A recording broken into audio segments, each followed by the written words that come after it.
Hi, it's been a while since I posted a video on YouTube, so I wanted to give you guys an update.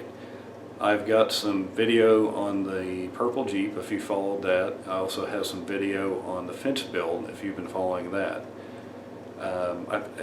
Quite frankly, had planned on posting that video a ways back, but unfortunately on May 20th I had a EF5 visit my house here in Oklahoma and my neighborhood and wreak a considerable amount of havoc.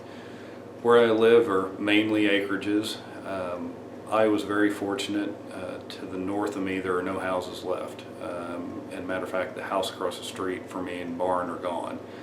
My house survived. It got beat up pretty good, but was structurally still sound. The roof was trashed, of course. Looked like King Kong beat the garage door in. All the windows on the south and north sides, or south and west sides, were blown out. There was lots of holes in the soffits and fascia. There was a shingle stuck in the trim next to my front door like a hatchet. It was kind of spooky. And probably the most ironic thing I think out of all of it was there was a boat that hit my roof. And you guys that follow me on iBoats or have seen some of my boating videos will probably laugh about that, and I had to myself. I thought it was kind of ironic that one of the things that I spent so much time working on actually caused so much damage to my house. I lost about a quarter mile of fence, and the roof got peeled off the front part of my barn, and one of the sidewalls got peeled off. Other than that, it was mainly an enormous amount of trash. Until you've been through a tornado and actually had to pick up the mess that leaves behind, you can't imagine the sheer volume of trash that it leaves behind. People's lives, credit cards, motorcycle helmets, x-rays, ladders, stuffed animals, just everyday things, boots, shoes, refrigerators, you name it. I had it all in my yard, along with my fence, which got flattened about a quarter mile of it. By the way though, the columns that we built out front held up extremely well. I was very, very happy with the way they performed. Just a few minor repairs and they're good to go. Other than the copper, it got kind of beat up on the top, but we'll have to replace it. That's not surprising. So I was very, very fortunate in the fact that hundreds of people, volunteers, friends and family came out to help me clean up the mess. If that had not happened, I would still be cleaning up now in December. So I was also very, very fortunate in having a great insurance company. I have Farmers Alliance, and their adjuster, Chris, it took him probably, I don't know, 6 or 8 trips out here. He finally got in, I think, the 5th day. It was really hard to get in because the power companies had everything kind of shut down, rebuilding the power line. So he finally got in one day. He brought me a hot cup of coffee, which I'd been making coffee using the generator, but it was just nice to have someone bring you a hot cup of coffee after living without so many of the modern conveniences for 4 or 5 days. It was really a nice thing. They treated me very well. They were very fair and equitable, and I can't say anything bad about them. They were just great. I made the decision when I got my settlement that there were some things that I wanted to go ahead and upgrade, and that it was time for me to put some sweat equity into it and upgrade some of those things.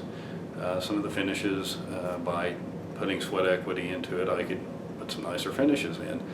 My barn, quite frankly, is more of a hay barn than anything. My grandpa had built it years ago out of a telephone pole that I'm pretty sure he probably got for free.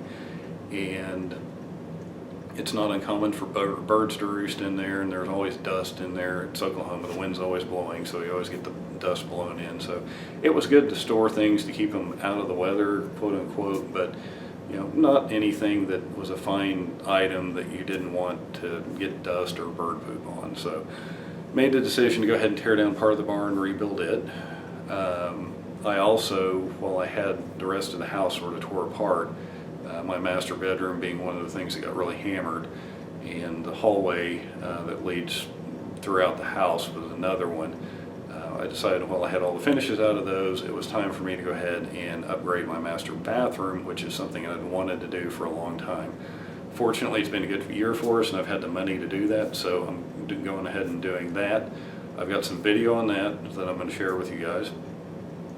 And that's pretty complete. I did a little bit of the demo before I started videotaping it, and one of the reasons for that was my video camera got trashed in the storm, so I just now got around to buying a video camera. Quite frankly, it's been come home every night and work on stuff and just try to get things put back together to get life back to normal. I really thought it would take 6 months at first, and I'm thinking no, it's a year at least. And a lot of that's because of the fact I've elected to do a lot of the things myself. If I just had some crews come in, we probably could already had everything fixed, but again, I wouldn't have been able to take advantage of putting in some nicer things. The barn, some of the earlier stages of it, I just have some still pictures, so you guys will have to, I guess, get the Cliff Note version of that using the still pictures as best I can. And we're now into framing and trying to make some progress, but as you can see behind me, we've got snow and ice. This is the second time so far this year before the middle of December that we've got snow and ice, which is really unusual for us. I'm hoping Mother Nature gives me a break and gives me a month or two of decent weather, although we're going into the end of December and January, so that's probably wishful thinking. So I also have some pictures that I thought I'd share with you guys, just some things that I took pictures of in the immediate aftermath. Some of it just kind of the destruction, some of it's into some positive things that, you know, little things here and there that you would see day to day, cleaning things up, and some things that make you smile every once in a while. So anyhow, we'll go ahead and share those with you, and I'll be posting the videos soon on the bathroom and also on the barn, and probably some other ones on some of the other finishes I'm doing in the house. Hope 2013 has been good for the rest of you guys. It's been an interesting experience here, but you know, that's part of life. So anyhow, we're looking forward to 2014 and looking forward to getting back to some of the things that I really enjoy, like the Jeep, the pontoon boat, and some other fun projects. Talk to you guys soon.